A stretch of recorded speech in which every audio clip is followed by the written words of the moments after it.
Shalom, jumpa lagi di Klavos Sukacita. Hari ini kita hendak mendengarkan kebenaran firman Tuhan. Sebelum kita membaca kitab Perjanjian Baru, Kisah Para Rasul pasal 1 ayat 15 sampai ayat 19, marilah kita terlebih dahulu meminta hikmat daripada Tuhan sehingga kita mengerti maksud kebenaran firman Tuhan bagi kita di hari ini. Kita berdoa. Terpujilah Allah Tuhan dan Juru Selamat kami. Di hari ini kami bersyukur kepadamu Tuhan karena kami boleh menikmati hari-hari hidup kami. Bapa di sorga, kami menyadari sungguh bahwa kami ini terbatas adanya. Oleh dan sebab itu kami rindu untuk membaca, mendengar, merenungkan firman-Mu. Berilah bagi kami hikmat dan kuasa-Mu ya Allah, sehingga kami mampu mengerti kebenaran firman Tuhan yang hendak kami baca, kami renungkan di hari ini. Di dalam nama Tuhan kami Yesus Kristus, firman yang hidup, kami berdoa. Amin. Kisah Para Rasul pasal 1 ayat 15 sampai ayat 19 dengan perikop pembacaan Matias dipilih menggantikan Yudas. Pada hari-hari itu berdirilah Petrus di tengah-tengah saudara-saudara yang sedang berkumpul itu, kira-kira 120 orang banyaknya, lalu berkata, "Hai saudara-saudara, haruslah genap nats kitab suci yang disampaikan Roh Kudus dengan perantaraan Daud tentang Yudas, pemimpin orang-orang yang menangkap Yesus itu. Dahulu ia termasuk bilangan kami dan mengambil bagian di dalam pelayanan ini. Yudas ini telah membeli sebidang tanah dengan upah kejahatannya. Lalu ia jatuh tertelungkup dan perutnya terbelah sehingga semua isi perutnya tertumpah keluar. Hal itu diketahui oleh semua penduduk Yerusalem sehingga tanah itu mereka sebut dalam bahasa mereka sendiri Akeldama, artinya tanah darah. Bapak Ibu yang diberkati oleh Tuhan kita Yesus Kristus, dari bagian firman Tuhan yang telah kita baca, maka tema yang kita renungkan hari ini, hidup yang menggenapi firman. Sekali lagi tema kita, hidup yang menggenapi firman. Bapak Ibu, saudara-saudari yang diberkati oleh Tuhan kita Yesus Kristus, dari peristiwa kenaikan Tuhan Yesus ke sorga, ketika para rasul kembali, mereka bersama-sama untuk menjadi saksi atas peristiwa kenaikan Tuhan Yesus ke sorga. Kalau kita perhatikan dari bagian pembacaan kita, secara khusus dari ayat yang ke-15. Dari ayat yang ke-15, di sini jelas bahwa Petrus yang adalah salah satu murid Yesus, dia berdiri di tengah-tengah saudara-saudara yang sedang berkumpul itu.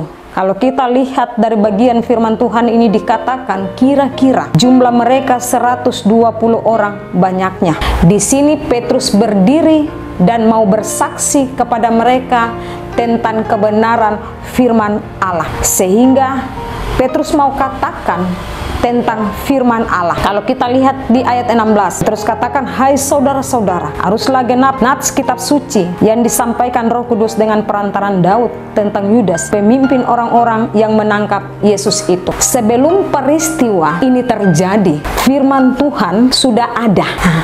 Bapak Ibu, ya, kita menjalani hari-hari hidup ini, kita menjalani hari-hari hidup sesuai dengan firman Tuhan, bahwa apa yang telah tertulis di dalam firman Tuhan itulah yang kita jalani.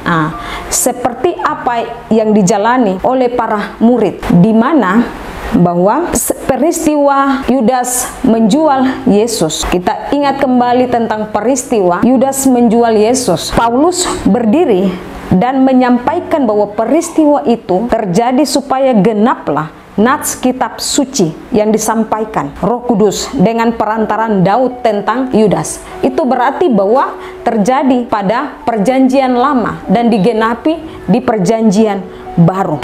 Petrus katakan bahwa, "Hai saudara-saudara, haruslah genap nats kitab suci yang disampaikan Roh Kudus dengan perantaran Daud tentang Yudas, pemimpin orang-orang yang menangkap Yesus itu." Lalu Petrus lanjutkan, "Dahulu ia termasuk bilangan kami dan mengambil bagian di dalam pelayanan ini." Sebelumnya Yudas bersama-sama dengan para murid yang lain, tetapi Yudas yang awalnya murid Yesus, dia menjual Yesus supaya genaplah firman Tuhan. yang dikatakan oleh Roh Kudus melalui perantaraan Daud. Dan Bapak Ibu, kita tahu bahwa hasil dari penjualan Yesus, uang yang didapati oleh Yudas ambil dan membeli sebidang tanah. Lalu Yudas sendiri menggantungkan dirinya, dan bagian firman Tuhan dikatakan bahwa dia jatuh, perutnya terbelah sehingga semua isi perutnya tertumpah keluar. Dan di ayat ke-19, hal itu diketahui oleh semua penduduk Yerusalem, sehingga tanah itu mereka sebut dalam bahasa mereka sendiri Akeldama, artinya tanah darah. Sekali lagi tema kita, hidup yang menggenapi firman. Belajar dari peristiwa Yudas bersama dengan para murid, Bapak Ibu dan saya, kita hidup menggenapi kebenaran firman Tuhan. Apa yang telah tertulis dalam firman Tuhan, itulah yang kita jalani hari ini. Kita juga hidup untuk menggenapi kebenaran firman Tuhan, sehingga kita hidup seturut firman Tuhan. Jangan kita hidup menurut kehendak kita, menurut apa yang kita pikirkan, apa yang kita mau. Kalau kita hidup menurut apa yang kita pikirkan, apa yang kita mau, maka kita akan sama seperti Yudas yang menjual Yesus, lalu pada akhirnya dia mati, dan bagian firman Tuhan katakan bahwa isi perutnya keluar. Firman Tuhan ini nyata dan real di setiap kehidupan kita. Firman Tuhan adalah ya dan amin. Sehingga Bapak Ibu, ketika kita mendengarkan firman Tuhan, jangan kita mengeraskan hati kita, tetapi kita menerima firman Tuhan, menerimanya, merenungkannya, dan melakukannya lewat kehidupan kita. Ketika kita dipercayakan dalam kehidupan, dalam tugas, tanggung jawab, pelayanan, dan pekerjaan, marilah kita hidup sesuai dengan firman Tuhan. Taat, setia, melakukan kehendak Tuhan, mengandalkan Tuhan dalam setiap kehidupan kita. Jangan kita seperti Yudas yang sudah hidup bersama-sama dengan para murid dan hidup bersama-sama dengan Yesus, tetapi pada akhirnya menjadi pengkhianat. Janganlah kita menjadi pengkhianat dalam kehidupan ini, tetapi marilah benar-benar kita hidup sesuai dengan kebenaran firman Tuhan. Kita hidup sesuai dengan apa maunya Tuhan bagi kita. Sebab kita hidup di dunia ini bukan suatu kebetulan, tetapi Bapak Ibu dan saya hidup di dunia ini supaya kita juga menggenapi kebenaran firman Tuhan lewat kehidupan kita sehari-hari dan menjadi berkat bagi banyak orang. Tuhan memberkati kita dengan firman-Nya. Amin. Marilah kita berdoa. Terima kasih Tuhan untuk waktu dan kesempatan bagi kami di hari ini untuk membaca, mendengarkan firman.